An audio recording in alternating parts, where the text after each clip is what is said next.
Hello guys, ఎప్పటి నుండో మా ఇన్లాస్ ఫ్యామిలీని చూపించమని అడుగుతున్నారు కదా. సో ఈవిడే మా అత్తయ్య, అంటే టైగర్ బాబు వాళ్ళ నానమ్మ. సో మా అత్తయ్య చాలా చాలా బాగా వంటలు చేస్తారు, అది కూడా పాతకాలం నాటి వంటలు.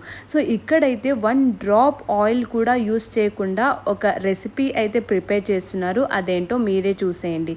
సో ఫస్ట్ ఆఫ్ ఆల్ ఈ రెసిపీకి కావాల్సిన ఐటమ్స్ ఏంటేంటి అంటే ఎండబెట్టిన దోసకాయ గింజలు, ఎండుమిరపకాయలు, ఆనియన్, టొమాటో అండ్ జీలకర్ర అండ్ ఆల్సో చింతపండు. సో మా అత్తయ్య అయితే ప్యాన్లో ఆ గింజల్ని వేంపిన తర్వాత మళ్ళీ అదే ప్యాన్లో అవి తీసేసినాక ఎండుమిర్చిని ఇంకా జీలకర్రని కూడా డ్రై రోస్ట్ చేశారు.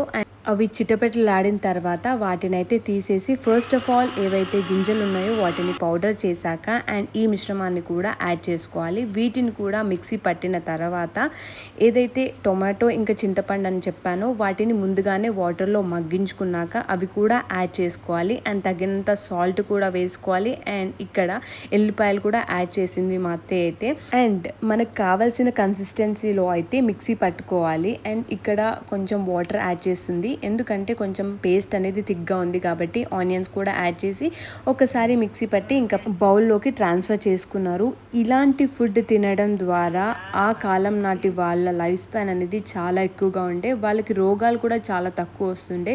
ఇప్పుడైతే ఈ జనరేషన్లో 30 ఇయర్స్ నుండే షుగర్, బీపీ అలాంటివి వస్తున్నాయి. సో మీరు కూడా ఈ రెసిపీని ట్రై చేసి నాకు కామెంట్ చేయండి, నచ్చితే లైక్ చేయండి.